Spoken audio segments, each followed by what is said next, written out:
नमस्कार दोस्तों, आप देख रहे हैं भारत सक्रिय समाचार वेब टीवी चैनल। मैं हूं आपका दोस्त मनोज वर्मा। आइए चलते हैं खबर की ओर। भारतीय कम्युनिस्ट पार्टी जिला कौंसिल भदोही।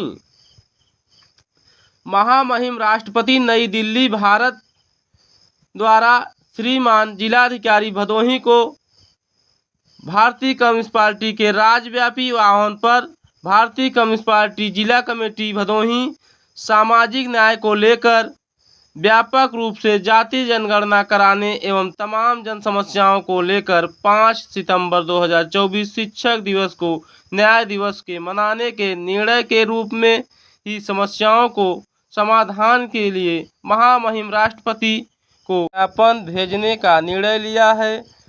ज्ञानपुर सभा मुख्यालय पे जिलाधिकारी को ज्ञापन दिया गया।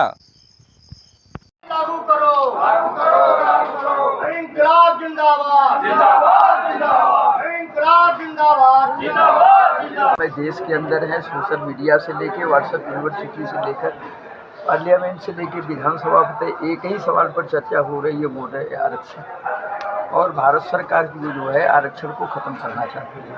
आरक्षण के नाम पर यह बांटने की साजिश कर रही है, जबकि संविधान के आर्टिकल 341 में कि अनुच्छेद 1-2 में है कि भारत सरकार को ये राइट नहीं है कि SC/ST का जो आरक्षण है उसको बांटने की साजिश करे। केवल राष्ट्रपति इसको हल कर सकता है, लेकिन इसको सुप्रीम कोर्ट के अंदर ले जाकर के ये फैसला कराया। तुषार मेहता जो सॉलिसिटर जनरल है भारत सरकार के, उन्होंने वहाँ जो दलील दी वो दलील टोटल आरक्षण के खिलाफ थी। अगर आरक्षण के खिलाफ ये फैसला जाता है तो SC/ST दोनों बढ़ जाएंगे, जबकि उसी 341 में अनुच्छेद 1-2 में कहा गया है कि SC/ST दोनों होमोजीनियस है, समरूप है, इनका बंटवारा किया नहीं जा सकता है। 1872 में अंग्रेजों ने देश के 127 जातियों को क्रिमिनल घोषित कर दिया था।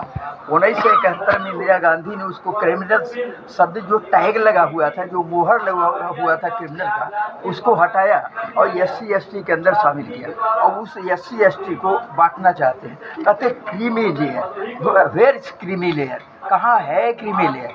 ये तो चाय के अंदर जो चाय का कप होता है उसके अंदर चाय होती है, जो ऊपर से झिल्ली जमती है, उस झिल्ली के बराबर क्रीम है, तो क्रीम तो कहीं है ही नहीं। तो कहते हैं इनको या चमार को अलग करो, मीरा को अलग करो। तो 1% 2% लोगों को सरकारी नौकरी मिली है और उनको अलग कर देते हैं, तो और मीरा 98% मीरा, 98% चमार और 98% पार्टी एक। इसी तरीके से यादवों को अलग कर देंगे, पटेल और मौर्य को अलग करेंगे, तो और 90% लोग कहाँ जाएंगे? वहाँ भी क्रीम नहीं है। जब क्रीम नहीं है तो क्या वो आप बंटवारा कर रहे हैं? अब जब आपके पास कोई डाटा नहीं है कि हमारी संख्या कितनी है। 1931 में एक जनगणना हुई थी और उस जनगणना का कोई रिकॉर्ड इनके पास नहीं है। SC/ST का तो रिकॉर्ड है, लेकिन OBC का कोई रिकॉर्ड नहीं है। फिर 2011 में जनगणना होती है, वहाँ भी रिकॉर्ड नहीं है। 1931 में OBC देश के अंदर 27%, आज उनकी संख्या 54% है। अब रिजर्वेशन हमको दे रहे हैं 15%, वो 27% अब तक नहीं दिया है, तो 12% अब निकल गए। देखिए 69,000 शिक्षकों की भर्ती हो रही हुई, 19,000 जो SC/ST OBC की जगह थी सीधे सवर्णों को दे दिया। तो टोटल नौकरी अगर सवर्ण ही ले जाएंगे, अगर SC/ST का बंटवारा करेंगे, 27% OBC, 15% अगर SC/ST को लेंगे तो 42%, 7.5% अगर ST को लेंगे तो 49.5%। एक अगर आदिवासी की नौकरी मिलनी है तो 50वें नंबर पर जाकर के उसको नौकरी मिलेगी। 1.5 साल में 3 लोगों को नौकरी मिलेगी। IIT IIM में एक भी नहीं है। जब सुपर स्पेशलिटी MBBS का सवाल खड़ा होगा तो कहेंगे अवेलेबल नहीं है, सूटेबल नहीं है। अगर 4 जगह निकलती है आदिवासी के लिए तो कहेंगे सूटेबल नहीं है, अवेलेबल नहीं है, तो उसके जगह पर सवर्ण भर्ती करेंगे। तो सवर्णों को ले आने के लिए एक तो ये EWS को आपने 10% आरक्षण दे दिया, और उधर जो है जगह नहीं, हम सूटेबल नहीं है, हम अवेलेबल नहीं है, तो सवर्णों की भर्ती करेंगे, चारों तरफ सवर्ण ही जाएंगे, हम कहाँ जाएंगे देश के अंदर। तो आरक्षण को खत्म कर रहे हैं, पब्लिक सेक्टर को खत्म कर रहे हैं। जहाँ हम पब्लिक सेक्टर के आप मांग कर रहे हैं कि ST और OBC को पब्लिक प्राइवेट सेक्टर के अंदर इनको आरक्षण दो, हम उधर आरक्षण की मांग कर रहे हैं, इधर पब्लिक सेक्टर को खत्म कर रहे हैं और गवर्नमेंट सेक्टर को खत्म कर रहे हैं। गवर्नमेंट सेक्टर और पब्लिक सेक्टर है सबसे ज़्यादा जॉब देता है, और यहाँ जॉब खत्म हो जाएगा तो प्राइवेट सेक्टर में हमको कहाँ जॉब मिलेगा, तो वहाँ भी आरक्षण की हम मांग कर रहे हैं।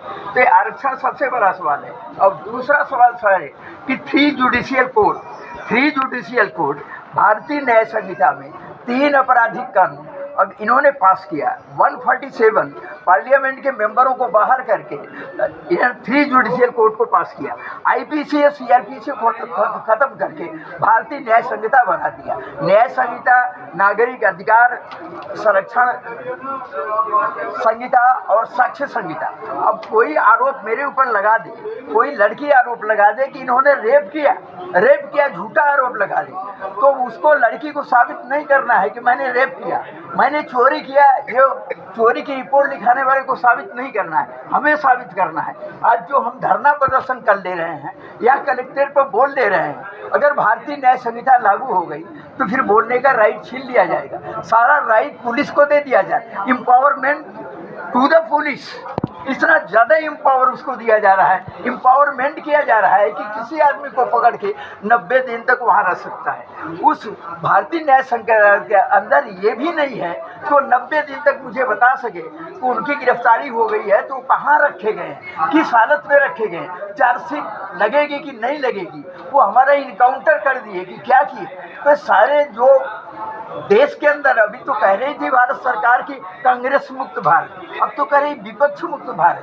अगर भारतीय न्याय संहिता को जो लागू कर दिया तो एक भी विपक्ष का आदमी भारत सरकार को नहीं। अभी डिजिटल कानून पास किया उत्तर प्रदेश सरकार ने, अगर आप फेसबुक पर, व्हाट्सएप पर गवर्नमेंट के खिलाफ एक शब्द भी लग दिया तब भी आपको जेल में जाना पड़ेगा। तो फिर पत्रकार बंधुओं से भी कहता हूँ कि आप क्या करोगे, आप कौन सा गवर्नमेंट के खिलाफ बोलोगे। बड़े बड़े जितने पत्रकार हैं जिन्होंने हिम्मत किया भारत सरकार के खिलाफ बोलने का, वो सब जेलों में आज पड़े हुए हैं। 84 साल 90 साल के लोग कहेंगे अर्बन नक्सलाइट है। अर्बन नक्सलाइट के नाम पर जो 90 साल का है, जो अपना नाड़ा नहीं खोल सकता, वो प्रधानमंत्री को मारने की साजिश कर रहा है, वो भी जेलों के अंदर है।